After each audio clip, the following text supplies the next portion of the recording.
찬송가 361자입니다.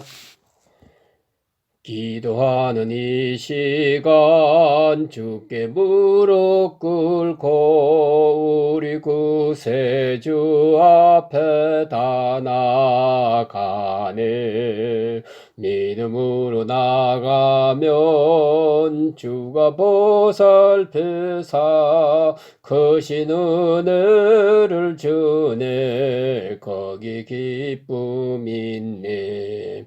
기도 시간에 복을 주시네.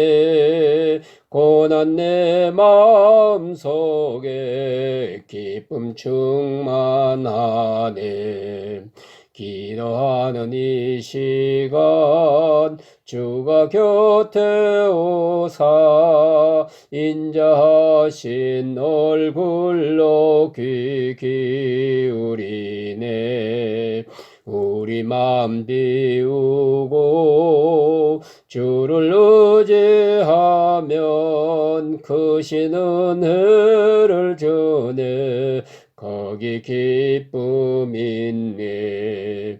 기도 시간에 복을 주시네. 고난 내 마음속에 기쁨 충만하네. 기도하는 이 시간 주께 엎드려서 은밀하게 구할 때 곧 응답받네.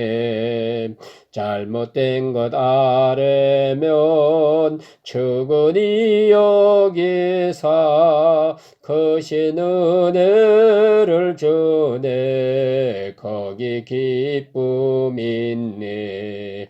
기도 시간에 복을 주시네. 고난 내 마음속에 기쁨 충만하네. 기도하는 이 시간 주를 의지하고 크신 은혜 구하면 꼭 받으리라. 의지하는 마음에 근심 사라지고 크신 은혜를 주네. 거기 기쁨 있네. 기도 시간에 복을 주시네. 고난 내 마음속에 기쁨 충만하네. 기도드리겠습니다. 오늘 오신 아버지여, 주의 거룩한 은혜 가운데서 저희들이 다시 주님 앞에 주의 이름으로 모였습니다. 약한 사람들이지만은 이만큼 강하게 하시고, 초라한 인간들이지만 이만큼 건강하게도 하시고, 어려운 세대를 살아가고 있지만은 오늘까지 인도하셨고, 또 이렇게 주 앞에 나와 찬송 부를 수 있도록 은혜 주시고 자유 허락해 주심을 진심으로 감사합나이다. 아버지 하나님, 우리는 많은 은혜를 받고 살면서도 보답하지 못했습니다. 은혜를 은혜로 깨닫지 못했기 때로는 원망도 하기도 하고 불평하기도 했습니다. 주의 사랑이 이렇게 크고 놀랍지만은 우리는 항상 불만과 불평 속에 살 때가 많았습니다. 그러나 다시 믿음을 솟게 하시는 그 은혜를 진심으로 감사합나이다. 오늘 이 시간 이렇게 부르셨고 큰 역사를 이루셨습니다. 이제 한 사람 한 사람에게 감동하시고 역사를 베풀어 주시옵소서. 하나님 아버지의 사랑을 깊이 깨닫는 시간 되게 하여 주시옵소서. 나는 불인자처럼 생각했으나 이제는 분명히 하나님 사랑 안에 있음을 깨닫게 하시고 주님이 나와 함께 있음을 속사람이 강건하게 되는 그런 귀하고 놀라운 역사가 있게 하시고 모든 환경을 이기고 초월하는 가운데 하나님의 영광을 늘 찬양하면서 사는 사람들이 되게 은혜와 권위를 더해 주시옵소서. 개별적으로 만나 주시고 성령으로 강하게 역사하셔서 주의 사람으로 붙들어 주시고 기도 생활이 더 온전해지고 능력의 사람들로 나타나게 도와주시옵소서. 하나님 아버지, 이 시간에 주의 하나님 말씀이 바로 전해지게 하시고 듣는 이로 하여금 은혜의 시간 되게 하옵소서. 오늘 하루의 모든 삶을 주님께 얻어갖고 예수님의 이름으로 간절히 감사하며 기도합나이다. 아멘. 오늘 주신 말씀은 에베소서 3장 14절에서 21절까지 제가 봉독해 드립니다. 14절입니다. 이러므로 내가 하늘과 땅에 있는 각 족속에게 이름을 주신 아버지 앞에 무릎을 꿇고 비노니 그의 영광의 풍성함을 따라 그의 성령으로 말미암아 너희 속사람을 능력으로 강건하게 하시오며 믿음으로 말미암아 그리스도께서 너희 마음에 계시게 하시옵고 너희가 사랑 가운데서 뿌리가 박히고 터가 굳어져서 능히 모든 성도와 함께 지식에 넘치는 그리스도의 사랑을 알고 그 너비와 길이와 높이와 깊이가 어떠함을 깨달아 하나님의 모든 충만하신 것으로 너희에게 충만하게 하시기를 구하노라. 우리 가운데서 역사하시는 능력대로 우리가 구하거나 생각하는 모든 것에 더 넘치도록 능히 하실 이에게 교회 안에서와 그리스도 예수 안에서 영광이 대대로 영원무궁하기를 원하노라. 아멘. 오늘 본문 가운데서 다시 바울의 기도를 공부하게 되겠습니다. 바울은 이 편지를 쓰는 동안 그 신학적 용어를 빌린다면 영감을 받고 있었습니다. 다른 말로 계시를 받고 있었습니다. 하나님이 특별한 역사에 붙들려서 생각과 뜻이 완전히 하나님 말씀에 붙들린 바 되어서 그는 지금 이 편지를 써가고 있습니다. 이렇게 영감 속에서 썼다고 해서 이제 이것을 우리에게 주시는 하나님 말씀으로 성경으로 고백하고 이 성경을 보는 것입니다. 오늘 본문에 보는 대로는 기도 중에 계속 기도하면서 이 편지를 쓰는 것입니다. 기도하는 마음으로. 그래서 이 편지 중에 종종 기도문이 나옵니다.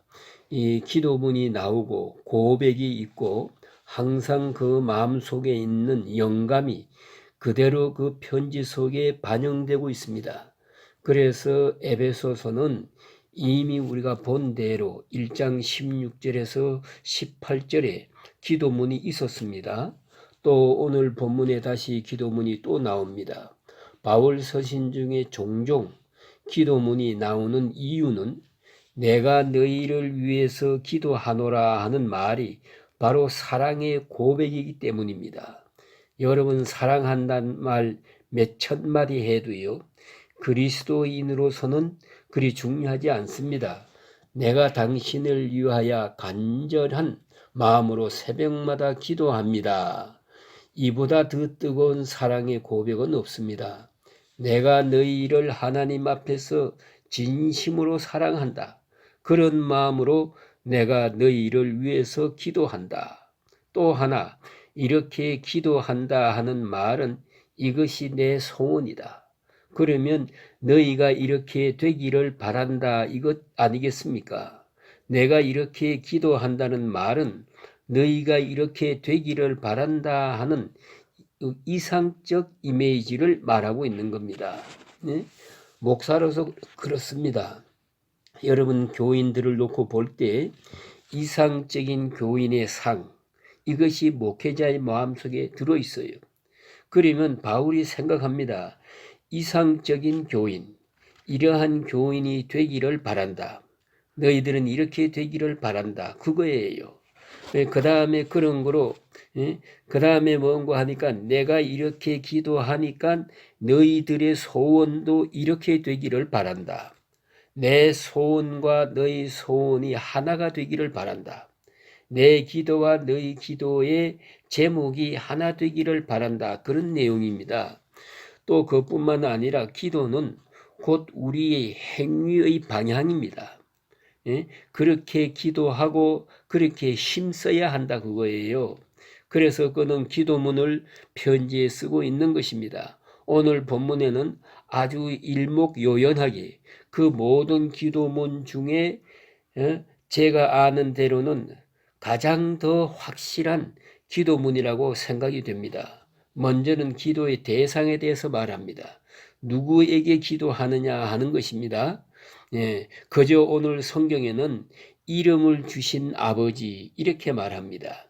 이름을 주었다는 것은 바로 의미의 근본이요 창조의 근본이요 생명의 근본이 된다는 것을 말합니다.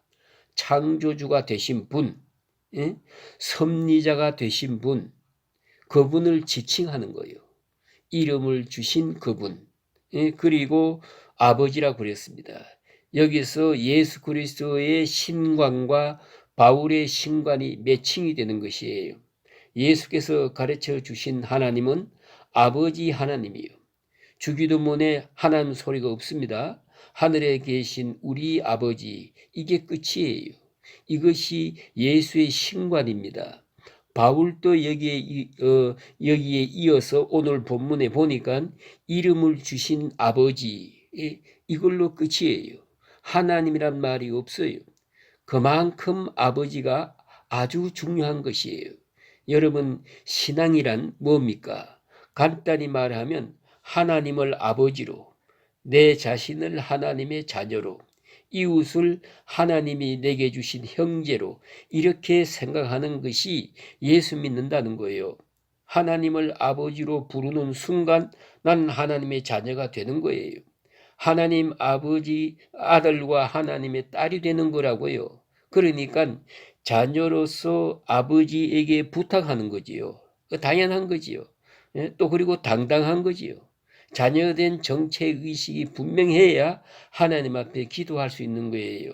하나님 아버지, 이름을 주신 아버지, 대단히 중요한 그의 고백입니다. 이래서 바울의 신관이 여기에 나타나 있고 더 긴 말씀 드리지 않겠습니다. 그 다음에 두 번째로 생각할 것은요, 기도의 자세입니다. 특별한 것입니다. 아버지 앞에 무릎을 꿇고 비노니 그랬어요.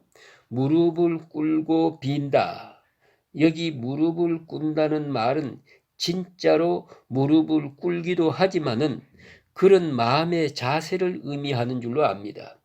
이스라엘 사람들의 자세로서는요, 보통 일반적으로 기도의 자세는 몇 가지가 있어요. 첫째, 서서 기도합니다.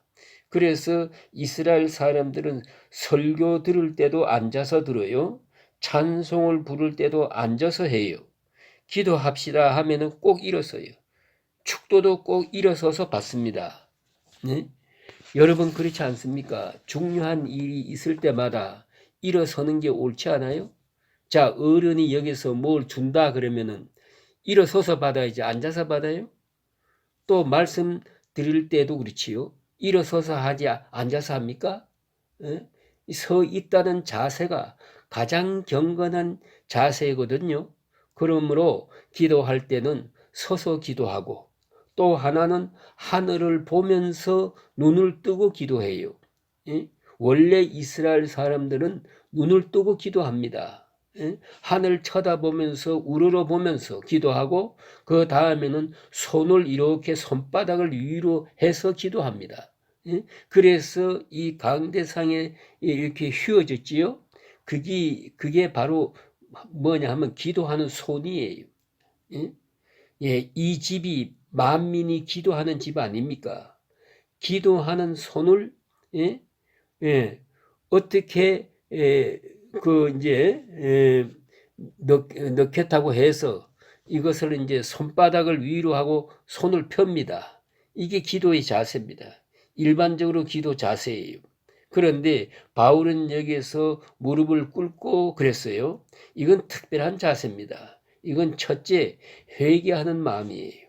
무릎을 꿇었다는 말은 계속적으로 회개하는 마음입니다. 회개와 함께 기도하는 것입니다. 예, 이건 겸손이에요. 또 하나는 헌신올시다. 무릎을 꿇고 내 주여 뜻대로 하옵소서 하는 온전한 헌신이 여기 나타나 있어요. 무릎을 꿇었다고 하는 그 말씀에 많은 의미가 담겨 있습니다. 무릎을 꿇고 그런 하나님 앞에 기도하고 있다 하는 말입니다. 이제 기도하는 내용을 보십시다. 내용은 몇 가지가 있는데 가장 큰 것이 뭐냐 하면 세 가지가 있어요. 그 첫째가 건강을 위해서 기도합니다. 무릎을 꿇고 비노니 너희 속사람을 능력으로 강건하게 하옵시며, 그랬잖아요. 속사람을 강건하게 해 주십시오. 이렇게 기도했습니다. 뭐니 해도 건강이 중요합니다. 건강해야 이 시간 여기 나올 수도 있잖아요. 그런데 정신적 건강은 중요합니다. 육체적으로도 건강한 사람은요, 뭐 그저 감기 같은 거 걸리지 않아도 돼요. 그러나 약하다 보면은 가는 감기 오는 감기 다 걸리잖아요. 이게 허약하기 때문이지요. 또 건강하면 명랑할 수가 있어요. 명랑해요. 예? 그리고 더 너그러울 수도 있어요. 이건 약하니까 자꾸 신경질적이고 여러 사람 괴롭혀요. 이렇게 되지 않습니까? 그런데 정신적으로 건강하라는 것은 더욱 건강한 거예요. 요새 말로 말하면 EQ예요. 이 감정 지수가 높아요. 건강, 정신적으로도 건강해지면 여유가 생깁니다.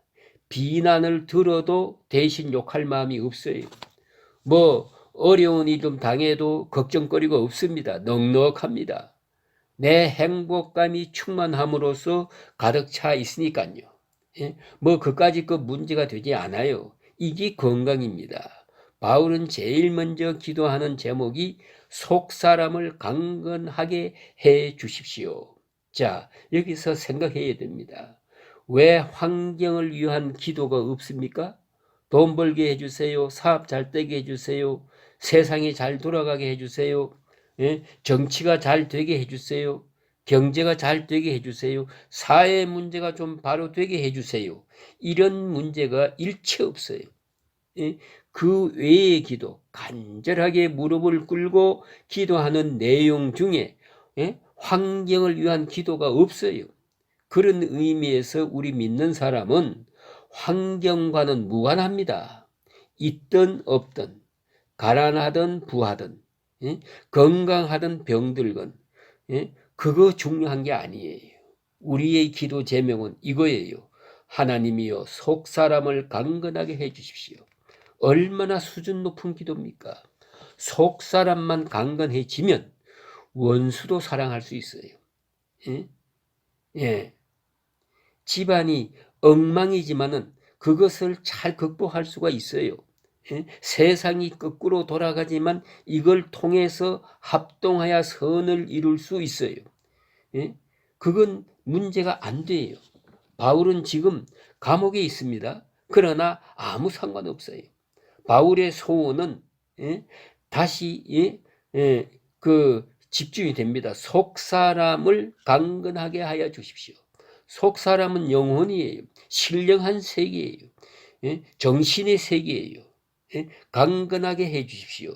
특별히 능력으로, 하나님의 능력으로, 이건 돈으로가 아니에요. 성령의 역사로 강건하게 해 주십시오. 이렇게 기도하게 되는데, 속사람이라는 것은 먼저는 이성을 지칭합니다. 우리의 이성이 강건해져야 돼요. 그래야 바른 판단을 할 수 있어요. 이성 자체가 병들어 있으면 휘청휘청해요. 그러면 사리 판단력이 없어져요. 그래서 이성이 건강해야 되겠고, 또 그 다음에는 양심이 건강해야 되겠어요. 이 양심이 또한 병들어 가지고 있으면 문제가 됩니다. 양심이 건강해져야 되겠고, 또 하나는 신앙적 의지가 강건해야 되겠어요. 가만히 보니까 늘 결심만 하지 실천하는 것은 하나도 없어요. 그러기에 의지가 강해야 돼요. 뭘 시작했다 하면 끝을 내는 거지. 예? 했다 말다 그러면 안 되지요. 예? 그 의지가 그럼 병들었어요. 요새 특별히 현대인들이 예? 의지 박약이에요. 옛날 사람들은요, 아는 것은 적었는데 의지는 강했어요. 요새 사람들은요, 아는 것은 또 많은데 의지는 아주 형편없어요. 예? 말만 했지 뭐 하나 제대로 하는 게 없어요. 그렇지 않습니까? 이게 바로 우리의 약점입니다. 속 사람을 강건하게, 지정의 강건하게 해주세요. 이렇게 하나님 앞에 기도하고 있습니다. 이것이 근본적이기 때문이에요. 이것만 건강하면 나머지 문제는 다 해결될 수가 있기 때문입니다. 그리고 둘째는 그리스도께서 마음에 계시게 하옵시고 그랬어요. 이건 신학적으로 중요한 의미가 있습니다. 예? 우리 안에 계시는 그리스도. 여기서 바울의 입장에서는요, 그게 기독론이에요. 좀 더 높은 차원에 올라갑니다. 부활하신 예수 그리스도요, 지금 저 보좌 위에 계시고, 동시에 우리 마음 속에 계셔요. 마음에 계시는 그리스도가 바로 성령입니다. 그래서 그리스도의 내재성을 말합니다. 초월성과 내재성을 동시에 말하는 것이 바울의 기독론입니다. 그래서 그리스도께서 내 마음에 계시게 하옵시고, 우리 요새 말로 말하면 성령 충만하게 해주세요. 그리스도의 마음으로 충만하게 해주세요. 이거 단순한 감성적 얘기가 아닙니다. 깊이 생각해야 합니다. 이것은 감성의 문제가 아니고 그리스도의 존재가, 영적 존재가 내 안에 내재하시는 거예요. 그러한 중요한 의미가 있습니다. 그리스도께서 내 마음에 계셔서 나를 감동하고 내 의지를 주관하고 내 이성을 주관하고 내게 건강을 주시고 나를 당신의 뜻대로 인도하신다는 그런 말입니다. 그리스도께서 내 안에 계시게 하옵소서. 보세요. 그리스도께서 안 계시면 누가 계십니까? 마귀가 있는 거예요. 그리스도가 없으면 돈 도깨비가 그래 들어가 앉아 있어요. 이거 중요합니다. 내 마음에 무엇이 있느냐가 이렇게 중요해요. 그런데 그리스도께서 좌정하시고 왕권을 가지고 내 안에 계셔요. 내 모든 생활을 그리스도께서 다스려 주시기를 바랍니다. 그 말입니다. 그리스도께서 우리 마음에 계시게 하옵시고 그 다음에는 그리스도의 사랑을 알게 하여 주시옵소서. 바울은 이에 대해서 아주 더 길게 더 귀하게 말씀하고 있어요. 너희가 사랑 가운데 뿌리가 박히고 터가 굳어져서 능히 모든 성도와 함께 지식에 넘치는 그리스도의 사랑을 알아. 그리스도의 사랑을 안다는 것. 이것이 모든 것의 근본이라고 생각하고 있습니다. 미국의 그 예방의학자 중에 아주 유명한 피터 한셈이란 분이 계십니다. 이 한셈이란 분이 박사님이 그분이 이제 그 연구를 해서 발표한 것이 있어요. 건강의 비결은 세 가지가 있다. 하나는 건강에 필요한 적절한 음식, 건강식품, 음식이 문제다. 또 두 번째는 적절한 운동 안 하고 건강할 수는 절대로 없대요. 적당한 운동을 지속적으로 해야 한다. 또 그다음 세 번째는 자기에게 해로운 모든 습관을 버려야 한다. 그 해로운 습관 우리가 상식적으로 알 수 있잖아요. 늘 잠자는 거 안 되지요. 화내는 거 나빠요. 담배, 술 나빠요. 그렇지요?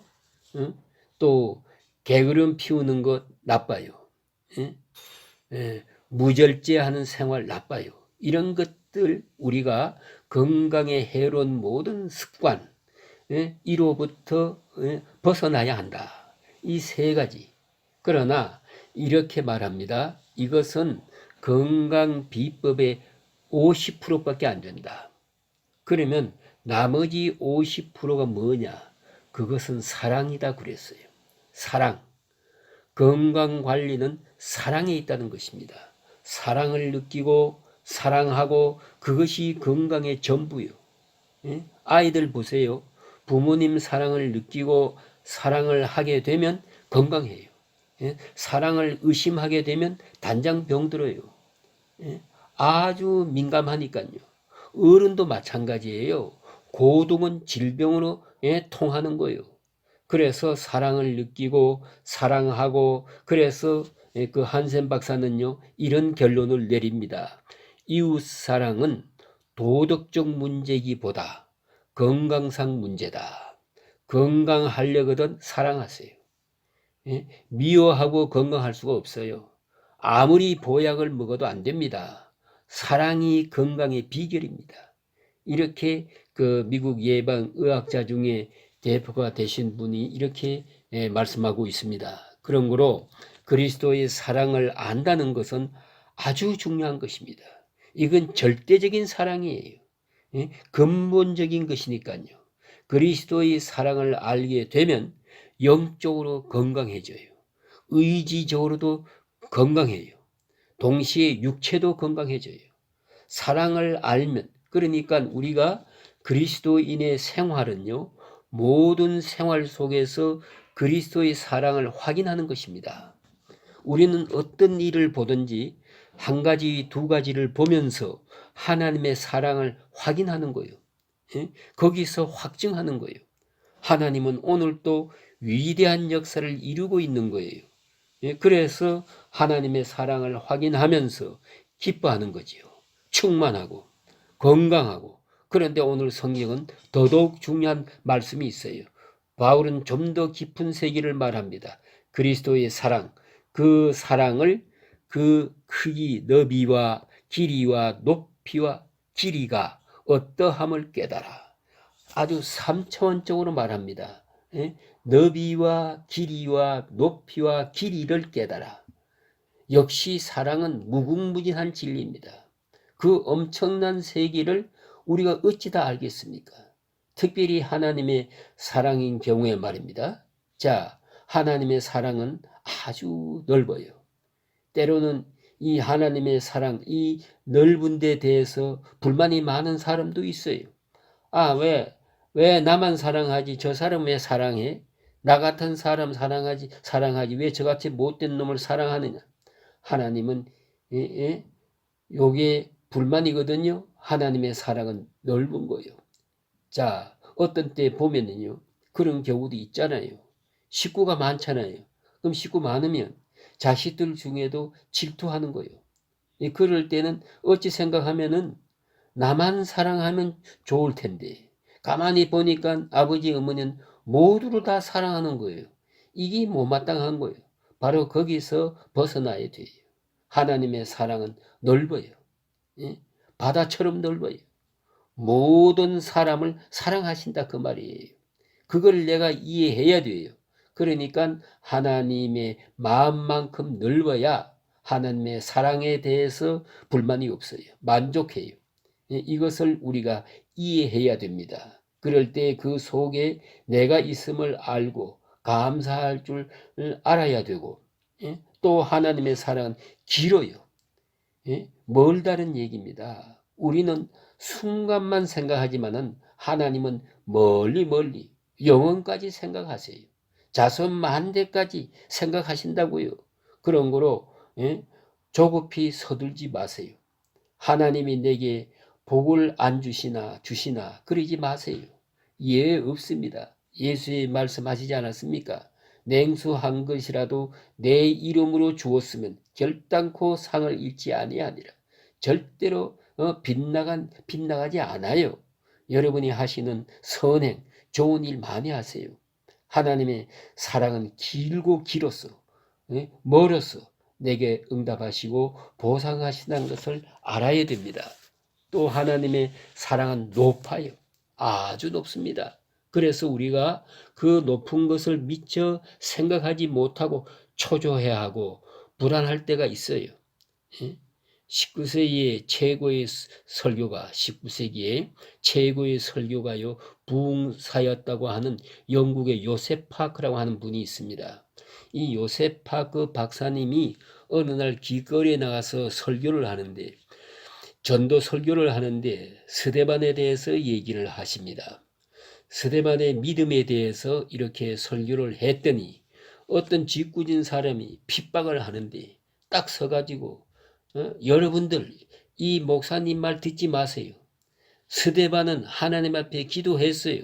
돌에 맞아 죽었어요. 그런데 뭐 돌에 맞아 죽었는데 믿어봤자 별 수가 있겠어요?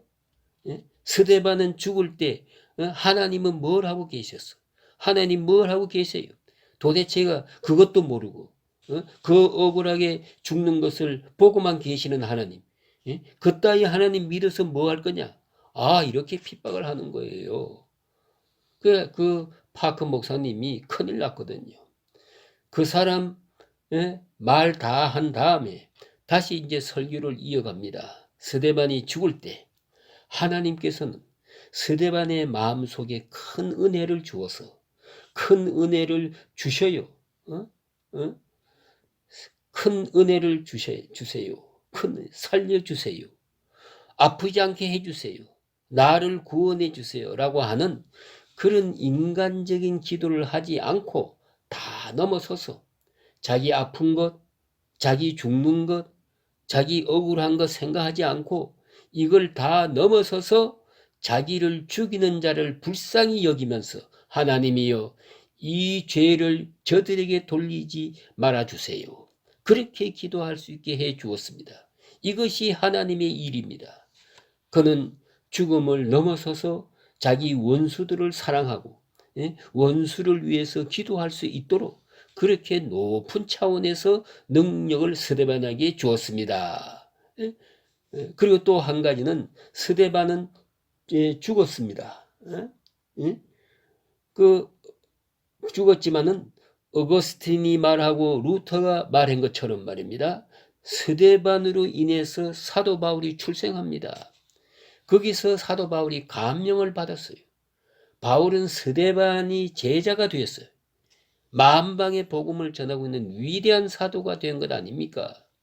하나님은 그렇게 역사했습니다. 깊게 역사했고 높이 역사했고 길게 역사했습니다. 그렇습니다. 하나님은 초월적으로 높이 사랑하십니다. 우리가 마치 깨닫지 못하고 사랑이 있느니 없느니 그 막말을 막 해서는 안 됩니다. 또 하나님의 사랑은 깊습니다. 마치 깊은 물을 보는 것처럼 깊어 알 수가 없어요. 그 깊은 사랑을 깨달으면 능력의 사람이 될 수 있는 거예요. 그래서 바울은 이제 말합니다. 우리가 생각하는 것에 더 넘치도록 능히 하실 이에게 우리가 기도하는 것이 있지만은 이보다 더 넘치도록 하실 그에게 영광이 영원무궁하기를 원하노라. 이렇게 송영과 신앙 고백과 함께 기도문을 마칩니다.